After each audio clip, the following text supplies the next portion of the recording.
Hey everyone, I am super excited to share this episode with you. I know many of you have children around you when you're listening to my show, and I wanted to give you a quick heads up to push the pause button right now if you have young ears in the cornfields, as my mother would say. If you have young kids around you, this would not be the episode to listen with them around.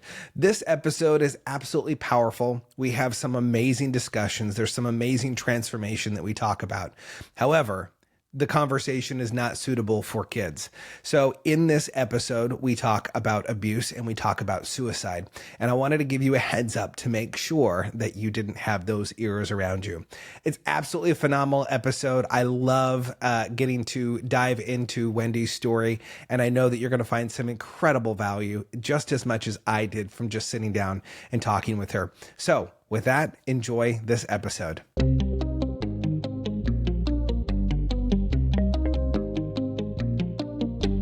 This is More Than Before with Nathan Cook.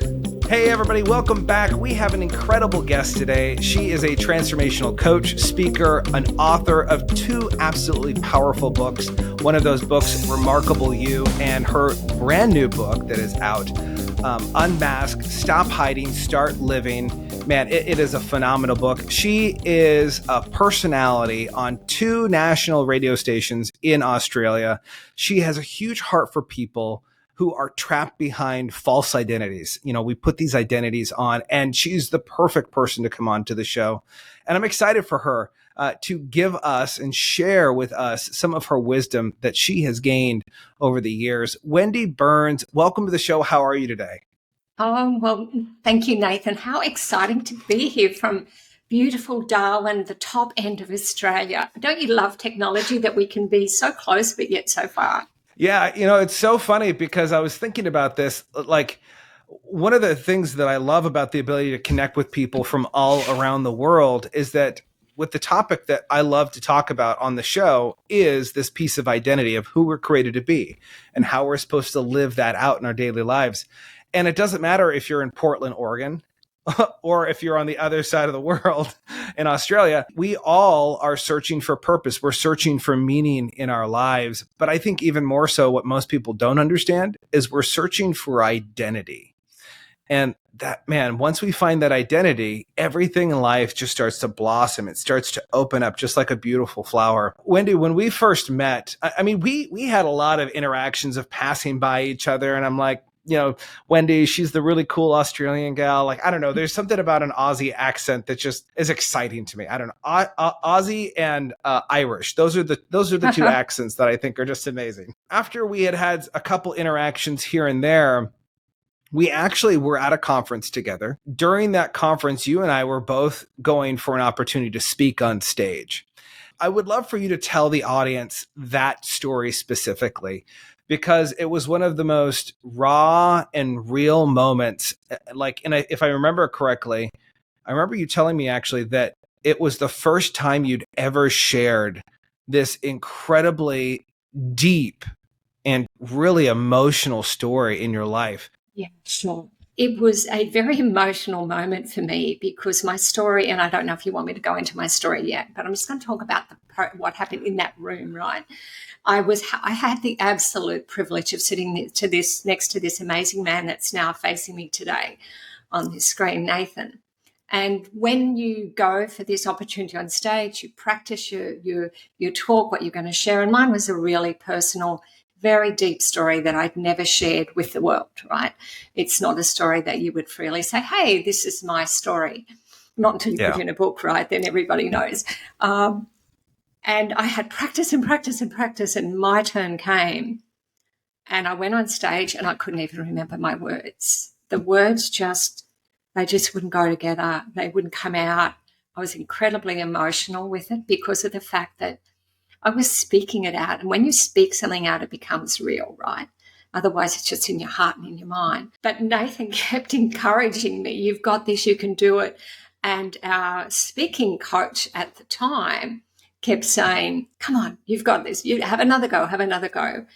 And the kindness of that gentleman and the kindness of Nathan got me to stay behind when everybody else left. And I had the opportunity to practice it. and I was called up on stage. So for the very first time, oh gosh, it brings tears to my eyes, Nathan.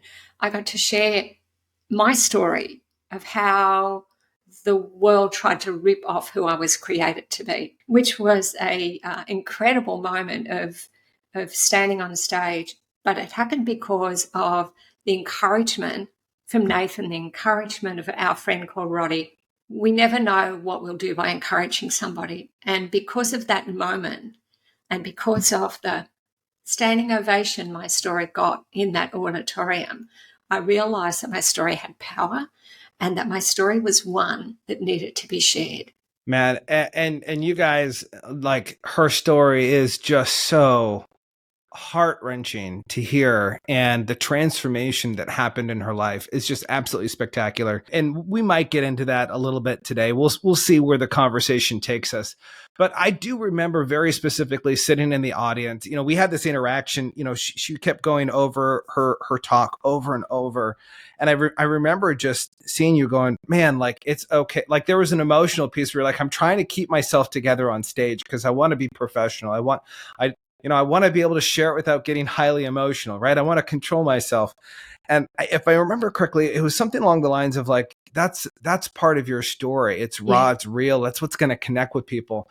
And I remember there was a specific point in your talk. You sucked the air out of that room, and every single person just gasped. And your story, because of the people that were involved in that story and all the particular pieces, to go through that kind of piece as a child, I think is just crazy. But then for you to turn out who you are is amazing in itself. You know, your life has had a lot of these ups and downs.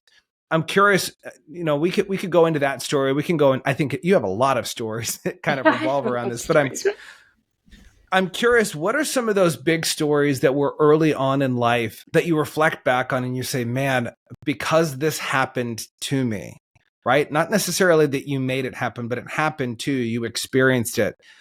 What were some of those identity pieces that you picked up along the way that you continue to carry as you grew older into an adult?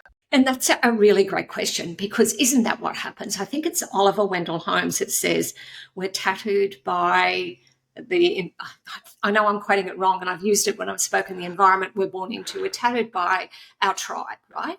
And so I was tattooed when I was born into a tribe. Like, we are created, and I'm a woman of faith, we're created to be a certain way. We're created with a purpose and a plan. But then you're tattooed by the things of the world. And so the things that come and they mark you, they imprint upon you. So the things that were imprinted on me by my family, by a father and an uncle, and then life, and lots of suicide in our family, lots of not so nice things. And I was on that same path because we become marked by the world, but we need to go back and find out who we were before the world told us who we should be. So I was told that I should be the same as my parents, alcoholic, that when life got tough, you took your own life. You know, you had a choice. You could live or die. It was a choice. It's not a choice I've made, obviously. But it's what I was tattooed with. And we hear it often say, you and I will know the phrase, the law of the picture, what you see is what you do. And so when you see somebody do something and they're the ones that are impacting and speaking over your life, you think that's what you need to do, but it's not. So they were big things for me that took till I was 34 to realize that I actually had the power of choice. The thing that we have in our hands is, what do we have to do? So nothing just says, here you go, magic wand, it's all better. For me to realize that I could actually change who the world said I was going to be. And I could go back and peel back the layers, which I had to start with my attitude, right? I had the worst attitude, because the world owed me so much, because I'd been so damaged by the world as I grew up that I had a really stinky, smelly attitude. And so attitude was one of the big things for me that gave me a shift and the realization, and it is for everybody, and it's something that I base everything that I do on, is we have a power of choice that's in our hands, and we don't often use it. We think that we have to accept what comes at us. And that's what I was doing. I was guilty of that. And it took me a long time to fully get it. And I'm still learning. Like I became a really high functioning control freak. I had to control everything because of everything that had happened to me. So I've had to learn that, to let that go and put my trust in another place. You bring up some really good points about attitude. So many people their attitude is a response to life. So many people want to react to life situations with their attitude. Their attitude changes, in a moment because they are reacting to what is happening, right? Life is happening to me. I love that you say this because I think a lot of people fall into this category of the world owes me. People owe me because of all of this hardship and all of these things that have happened. And we have a lot of people that are saying, this is what I'm owed, when in reality, you actually need to look at this as more of a response to things and situations in your life. Our attitude should be a response to those things. And the difference is a reaction just happens without even thinking about it. It's basic instinct, right? Which basic instinct, it doesn't really serve us well most of the time. No. But a response is something that you chose way before the situation even happened. And you're saying, you know what, this is who I choose to be. Whether someone wrongs me or whether someone hurts me or says something wrong, this is how I'm going to show up. So I love that because so many people are not in control and they feel helpless. What was that kind of like for you growing up? Like, what were some of those moments that you felt helpless when you were younger? And then as you became older, you started to say, you know what? I can actually start to own these things. I can actually own who I am. And Nathan, it would be, the absolute helplessness that I felt. I'm going to talk about it. I can't not talk about it. When my father committed suicide in front of me and got me to participate in that by handing him his gun, right? 13-year-old helpless situation. I did not know what was going on. And that same night, we stayed with an auntie and uncle, and the kindness of my uncle, his way of comforting me was to rape me. So as a 13-year-old, I had this sense of absolute helplessness that was imposed on me by somebody else's desires, thoughts, behaviour. And when those things happen to us, that's a traumatic story. Everybody has a story of some sort. Maybe worse than mine, maybe better than mine. Doesn't matter. Everybody has a story. But when other people impose choices on us that are not our choices, how often do we, whether we're a child, teenager, adult, we pick up responsibility for somebody else's choices?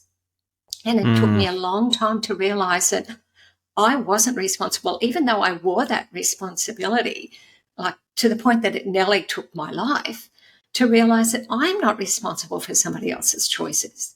And I love this statement, and I've written it all through my book and my new book and my new journal. I choose to know who I am. I choose to know my responsibility. I choose to know what I get to do. I choose to know who I am and whose I am. That is such a big deal for me. We get so caught up in what's been imposed upon us. And I love what you said about react and not respond. And one of the things that I had to learn, and I speak a lot about, is attitude, reaction are all tied to our emotions, right? And so we become emotive and we respond in the feeling of the emotion. But our emotions don't always tell us the truth, right? They often lie to us. And for me, my emotions were telling me years down the track, when another thing happened, that there was only one choice, and that was to take my life. That was such a turning point for me to realize that what I was feeling wasn't truth. And how often does that happen to us as adults?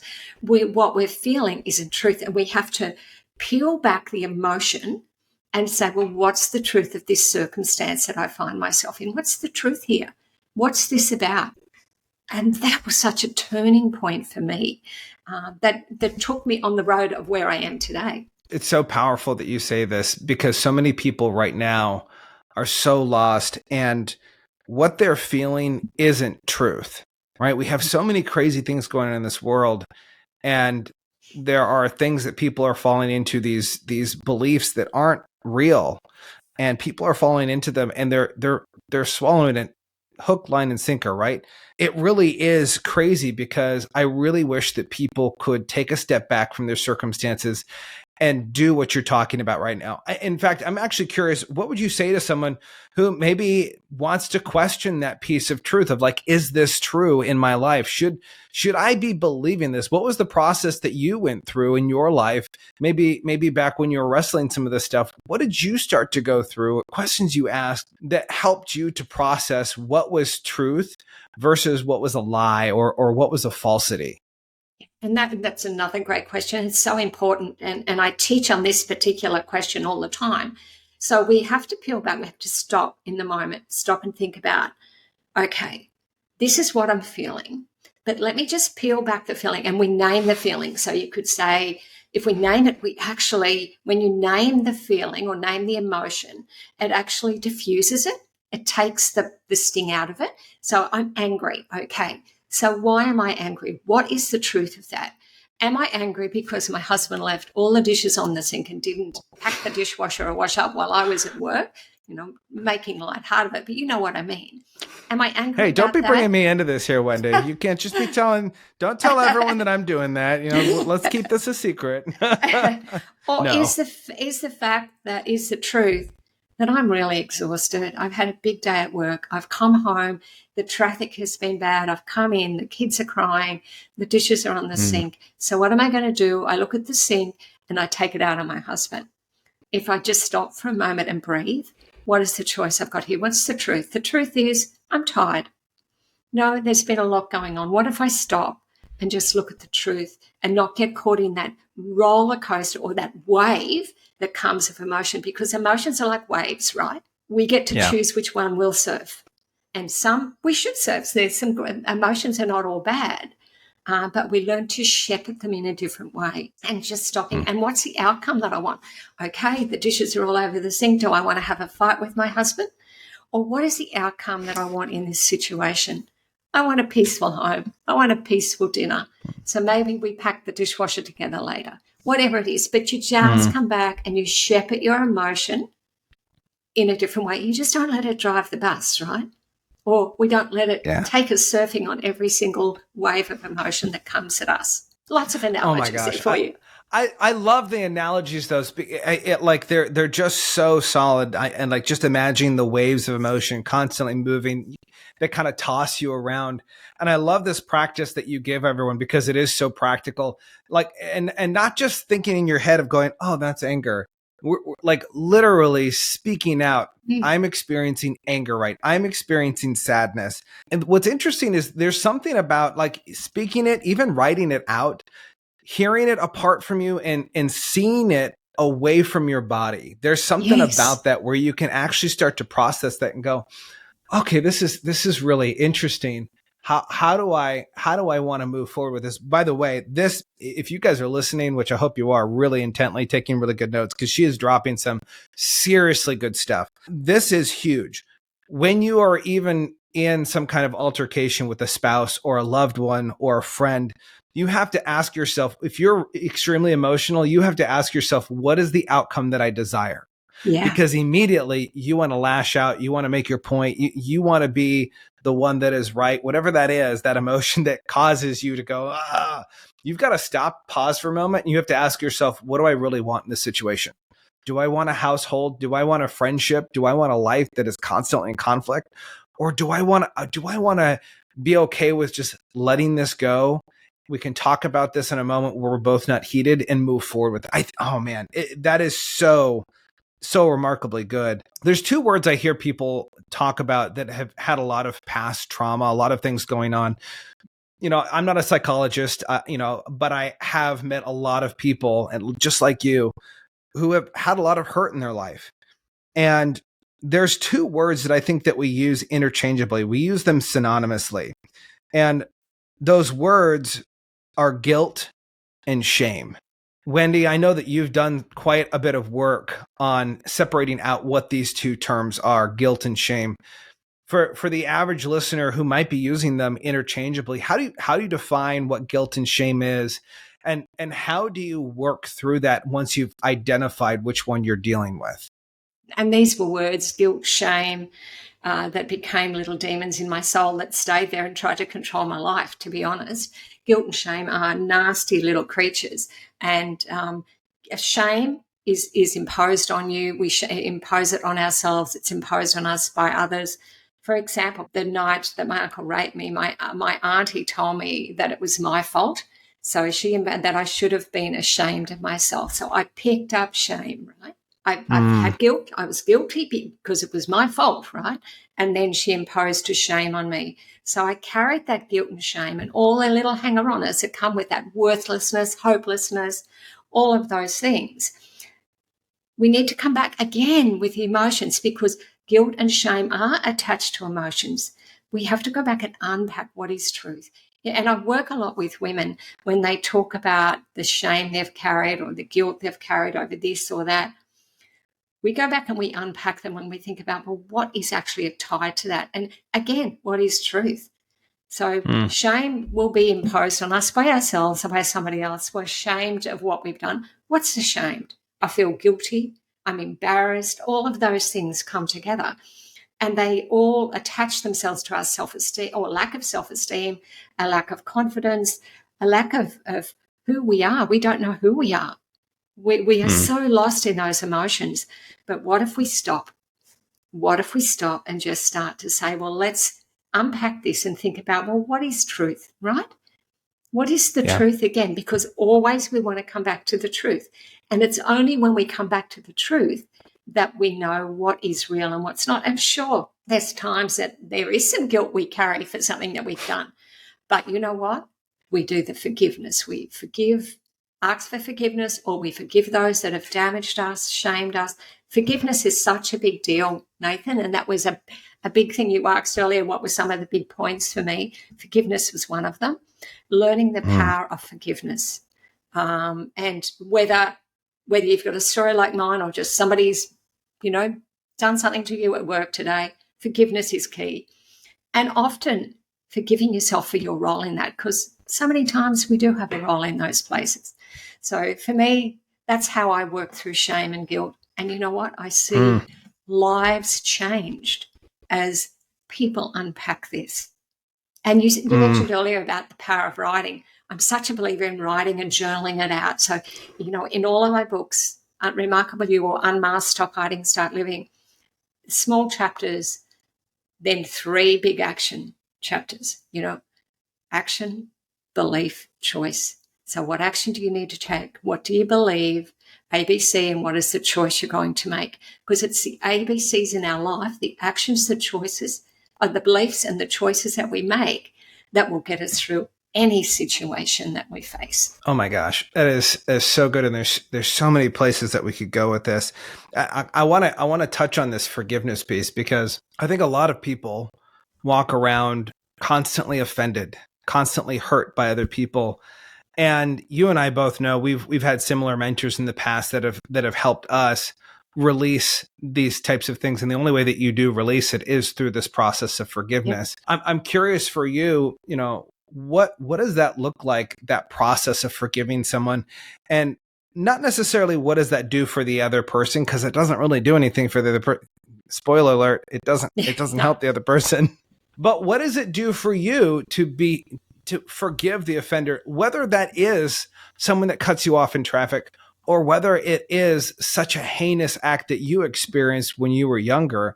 How do you even go through that process of forgiving someone? Because I know some people that, man, they would rather die than forgive the person that hurt them. There's an old saying, anger and hate towards someone, not forgiving someone is like drinking poison and hoping the other person is going to die. I know. And isn't it's yeah. How do you process that piece of forgiveness, whether you are just forgiving someone for something small and minute, or up to some of the biggest heinous things that you can't even imagine? How do you go through that process? It's the same thing in lots of ways. Like, it is about, number one, for me, I realized that I needed to go down the road of forgiveness because I was so bitter. It was coloring. When we hold unforgiveness to somebody else, it colors everything we see. It becomes the filter that we see everything through. Like, we put on these bitter, angry, bad attitude glasses. For me, I couldn't go to the people that had damaged me in those early days and forgive them and ask them to have them ask me to forgive them. I used my journal. So it really was about really journaling it out. I forgive blah, blah, blah. I give my dad, I forgive whoever it was for what they did to me and the damage that they've done to me. And so it was me, I used a journal. And if it's not a safe situation for you to go and say, hey, Nathan, I forgive you for what you did. If that's not a safe environment for you to do that, and quite often it's not, use your journal. The power of just journaling it out. And sometimes you need to do that more than once. So it's not poof and it's all done, right? It's a process. And there was many times after the initial forgiveness of my dad that Father's Day would come around and I'd feel that in my heart, I would go back, no, I forgive you for what you did. And I forgive myself for my role in that. Even though I didn't know what you were asking me to do, I still forgive myself. Because one of the things that we find is forgiving ourselves is harder than forgiving somebody else. What does it do for us? It releases us. It gave me my life back. It gave me who I am today. And so if I had held on to that bitterness, anger, bad attitude, I wouldn't be here with you, Nathan. There's this piece. I love that you kind of bring this up, that we are really hard on ourselves. We are the hardest people to forgive ourselves. And I think this kind of comes in kind of a two-part process here. First of all, you have the things that happen to you outside of your control, right? And then, there's an identity that comes from that where the world is putting things on you, your family puts things on you, your friends put things on you, these identity pieces. And then there are the things that we put on ourselves. Yes. There are the things that we actively go, yep, that's me. That's me. And I love in your book how you talk about wearing masks and that we all wear these masks. It's fascinating because we pick up these masks that do not serve us. They don't help us. They don't help anyone else around us. And I'm curious, why do you think people choose to wear masks when they could literally just take them off? Why do people choose to put on these masks that don't serve them? I think it's easier sometimes than to face what we need to work through, isn't it? We put on a mask because I know for me, nobody knew what I was going through. I put a mask on to say, hey, I'm okay. Look at me, I'm good. But underneath, there was so much grief, anger, shame, guilt that I carried more every day. If I'd let my mask down, oh my goodness, people would reject me. There's that fear. And fear's a nasty thing. And I think we need to speak about that. Fear will keep us trapped behind our masks. If we put on our masks because we're fearful of the fix, fearful of what it will take for us to get healed, to work through this marathon journey that we're on, right?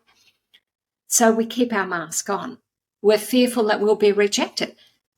Nathan, I was sitting in my previous church before we moved to Darwin, way back in the days when things were really bad, contemplating suicide. Because if I told anybody, oh my gosh, they would reject me, right, if they knew my story.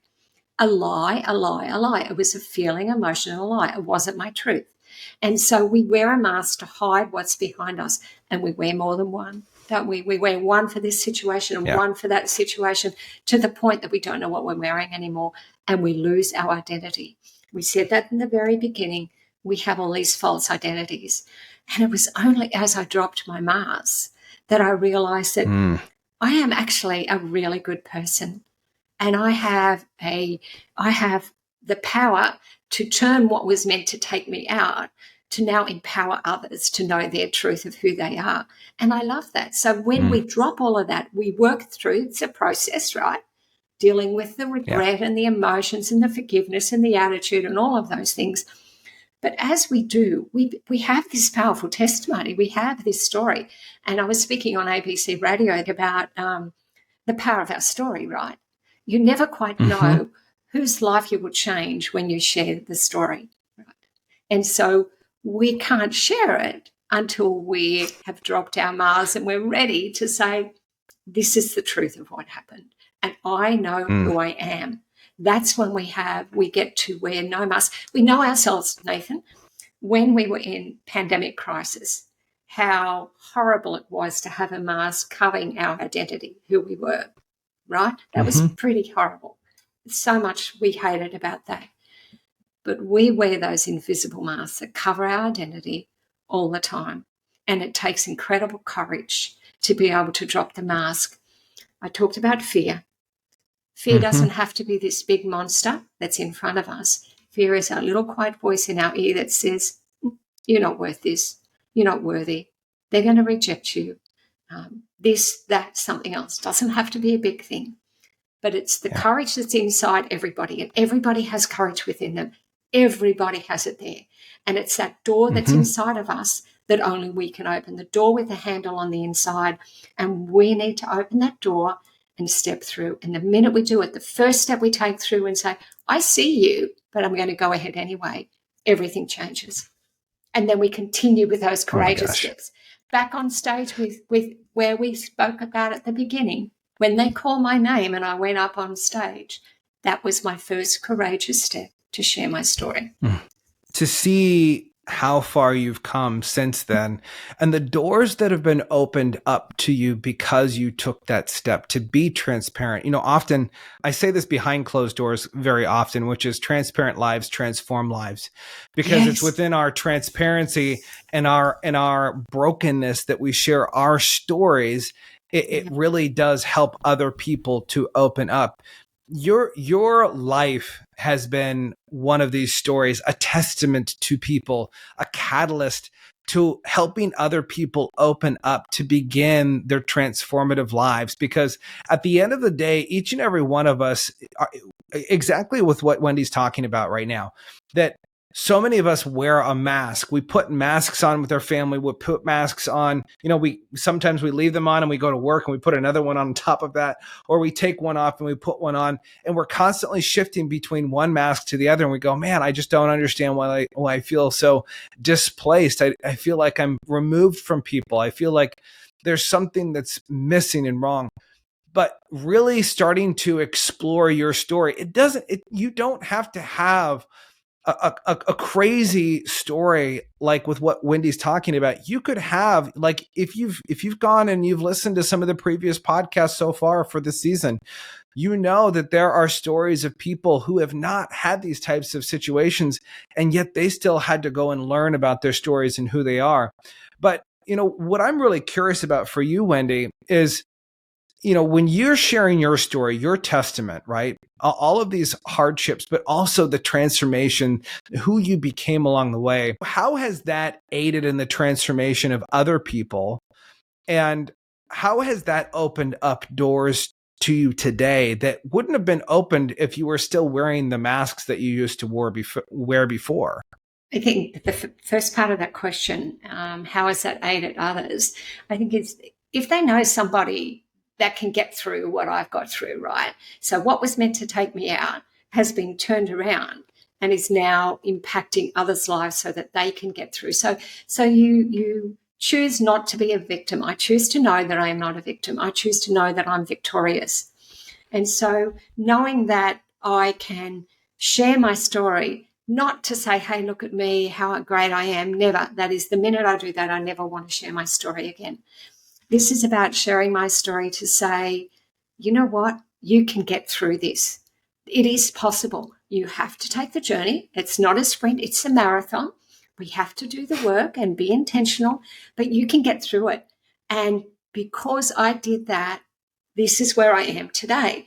And so sharing my story and writing my first book, Remarkable You, which I've just got a little copy here, was the next big step. I'd been to Japan and Ukraine a couple of times, to India, America, sharing my story, but I needed to get it further. So writing it out, because I journal, and so putting it out to the world. But Nathan, for me, getting my family to read the full manuscript and to know the full extent of my story before it was published was the final mask I had to take off. And so they got to read my manuscript of my first book before it went out for publishing so that they would know the depth of my story. It has opened incredible doors. Vision National Radio, ABC Radio of a Monday night for a little 20-minute Love and Bugs series where we talk about what are the bugs in our lives, right? And what's the love we want in our life, and that's to live unmasked. And many, many other doors across the world. And not the big doors, they're amazing and they're a real gift from God to me. It's the people that I get to work with, the individuals that I get to work with, to help them know that if I could do it, it's possible for them. And so that empowers them to keep their eye on the prize, that finish line. They'll keep going because of it. So if we do the hard work and we share our story and we don't get stuck in that place where the world has marked us, and we search for our true identity, we drop those masks, your testimony will be powerful. Whoever you are that's listening to this, no matter what your story is, your words will matter because they'll help somebody see that they matter. It's so good. It's crazy to see how far you've come. Like if you were like, go get both of her books, because to hear her stories, to hear her journey, it is such an encouragement to anyone in any aspect of life to go exactly what she said. If she could overcome this, surely you can overcome. There are people today that still are experiencing hardships and frustrations and hurts and all these pieces. And they're making the conscious decision to change, to do something different.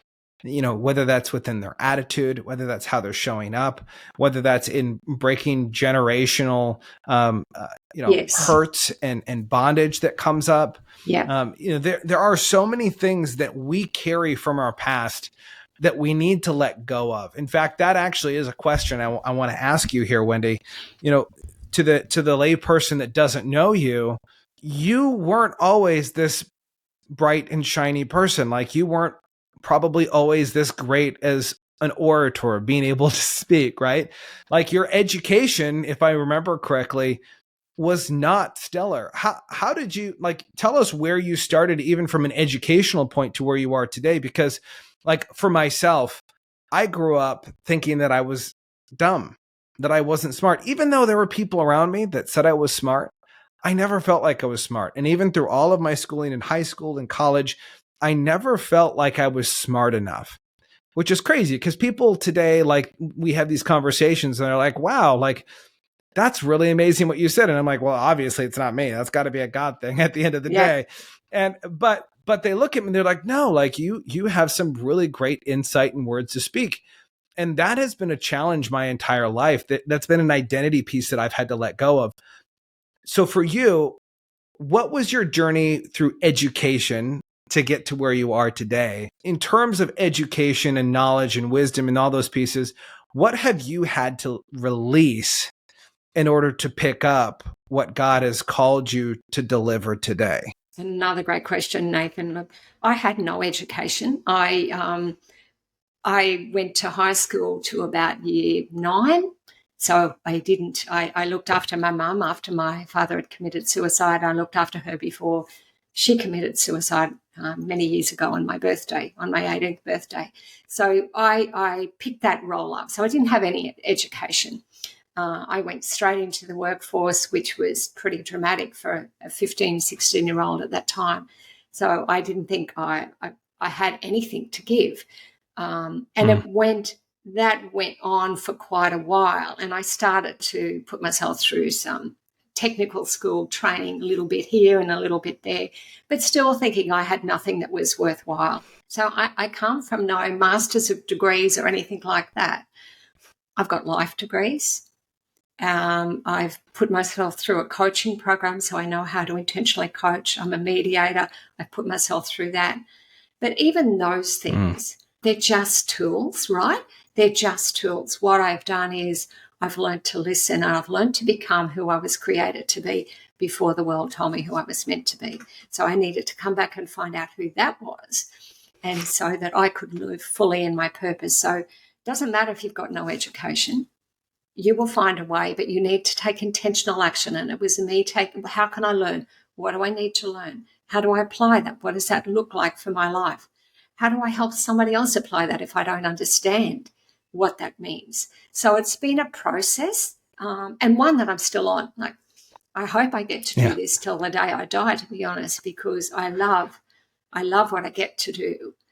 But it's been a journey. It's a marathon, and marathons are not always easy. Sometimes you trip over, you fall down, you get back up. As long as you finish, it doesn't matter about the times you fall over on the journey. The fact that you get back up and you keep going, and that was key for me, is get back up, get back up, and get back up. And so that's what I encourage people to do. Okay, we might take 3 steps backwards, but next time we're going to take 6 forward. So that's what my journey has been. I love your transparency throughout our entire conversation. You know, it's funny because when you meet Wendy, she's so kind, she's so open-hearted, and she just has these eyes when she stares at you, she looks at you, you know that she sees you.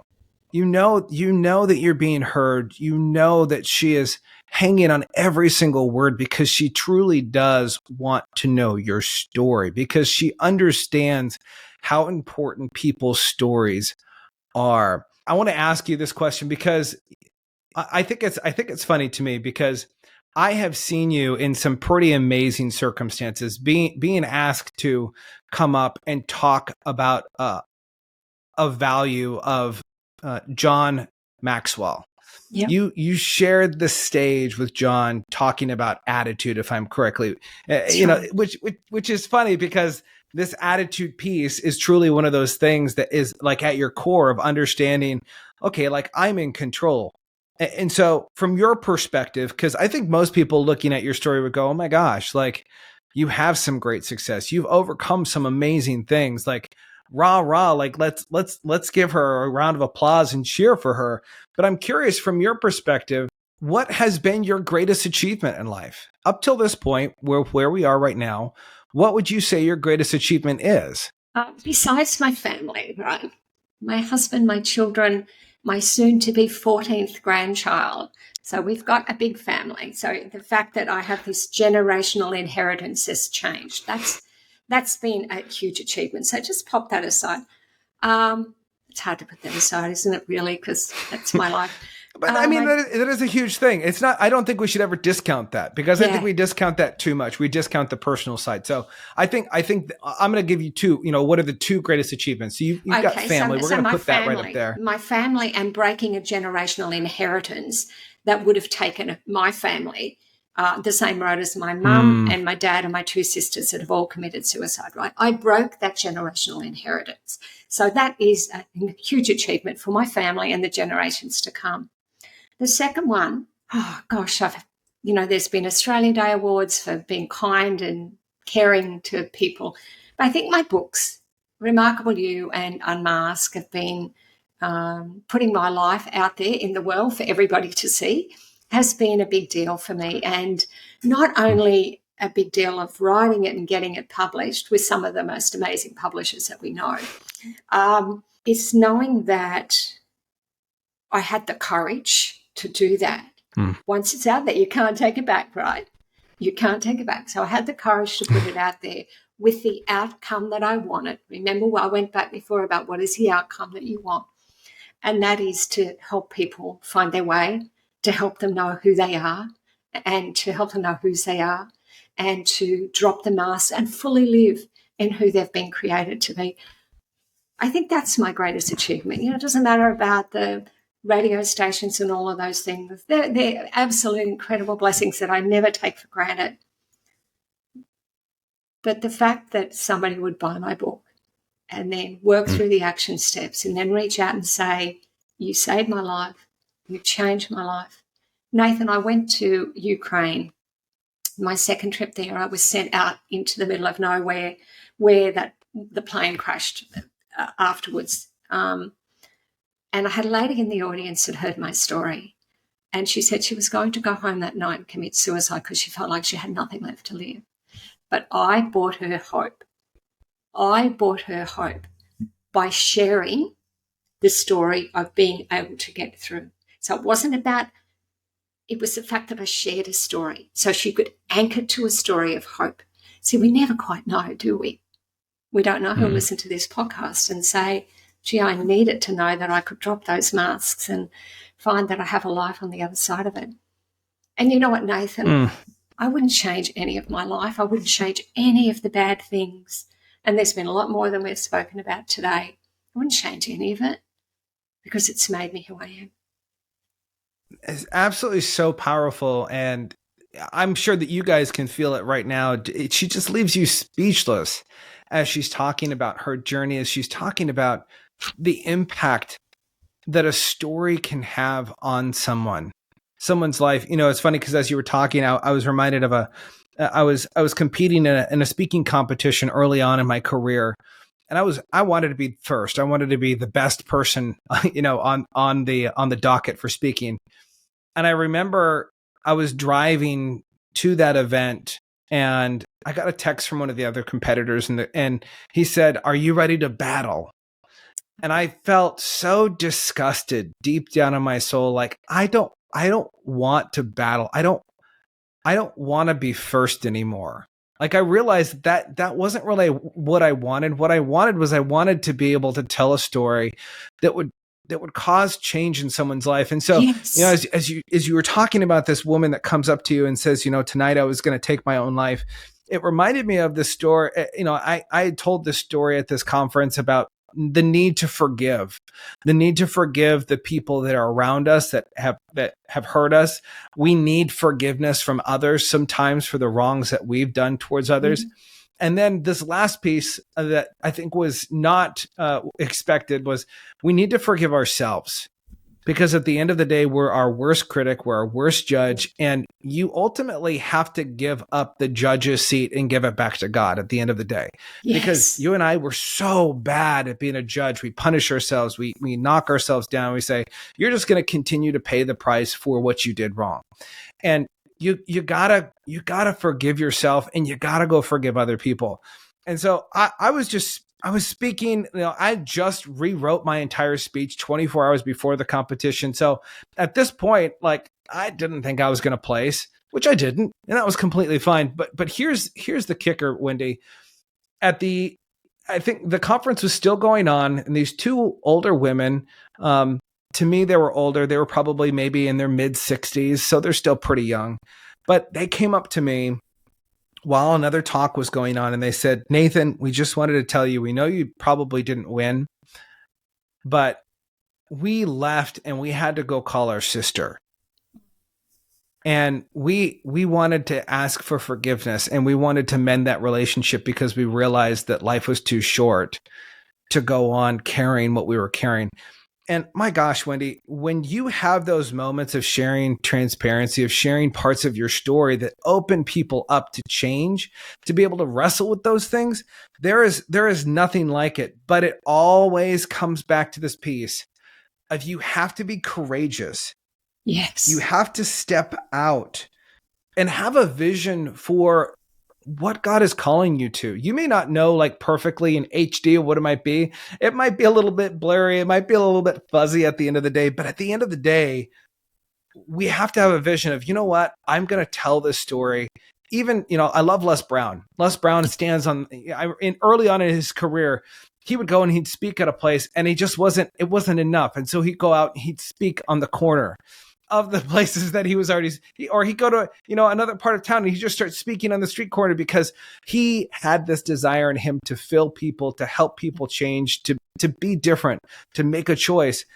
And I love that about your story. I think it's so powerful. I have one more question here that I want to ask you, Wendy, but like, I so appreciate you coming on, being transparent, sharing your story, because I know so many people are taking some amazing notes. They're writing voraciously, just like, oh my gosh, this is so good. All the wisdom that she's just pouring out. I absolutely love it.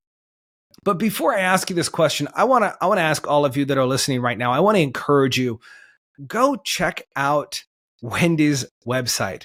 Go check her out. And you are going to find her books there. But actually, you know what? You don't even have to go to her website. You can actually go to Amazon and you can order both of her books. And I encourage you, get both of them. Get both of them. But especially her newest one, Unmasked. Stop hiding, start living. You can find it on Amazon. Like I said, it's an absolutely great book, powerful book, and it will help you in taking those masks off. So here's the question I have for you, Wendy. You've had a life filled with all kinds of obstacles. We've talked about some of them. There have been some little things here that you've kind of dropped into our conversation that if you go back and you re-listen to this, you're going to go, oh my gosh, that was something else. Like, I can't believe that. You have taken off the masks that you have worn for so long. And you're truly starting to shine, and you're truly starting to reflect God's truth in your life. What would you say to the person who's wrestling with their identity right now? That they feel like they have to wear a mask, that, man, I can't just put this down. I can't show people like this thing deep down inside of me. I will get rejected. I feel like I will. How do you tell them to start their journey, to look in the mirror again of who you were created to be, to step out in courage, to have that vision? What would you call them to? It's a great question, and I want to be really wise with my response. I want to say, start to believe in you. Start to know that when you drop your mask, because you will need to drop your mask to be able to become all you created to be. Let me speak to you. Let me speak to the person that's having trouble dropping their mask. That's a mask that somebody told you should wear. You were created to be more than that. You were created with a purpose and a future. So if you have the courage, tell the fear to get lost. Doesn't matter. I can hear you, but you're not going to make any difference. I'm going to squish you with my feet and jump over. Drop your mask and start to tell yourself the truth. Choose to know who you are and whose you are. Choose to know that you are worthy and incredible and amazing and wonderful and beautiful in who you've been created to be. Don't believe the lies of the enemy, because they're meant to take you out. Believe the truth and start to journal on your truth. Start to think about, who am I under this mask? Start to write that out. Use your journal. Start to find your identity, because your identity is worth it. It is. Imagine how people will see you when they see your identity, but it has to start with you, and you have the power of choice. Grab my book. Not that I'm in about selling the books, but it's about the actions. You know, I speak about emotions and remarking your life and regret and the movies we play over in our lives and all those things that want to keep us stuck. But take the action steps, the ABC, and that will help you drop your mask, because you are worth it. So amazing. Go get her book. Remember, actions, belief, choice. Get the book, dive in a little bit more, and really start removing those masks. Wendy, my friend, thank you so much for being on the show. For all of you listening, remember to subscribe to the podcast, like it, share this episode with someone. There is someone in your life right now that needs to hear exactly what Wendy just dropped right now. It is so good, and so many people can benefit to this wisdom, to this bright, wonderful woman who's just shining light on the world. Until next time, be more, see more, experience more together.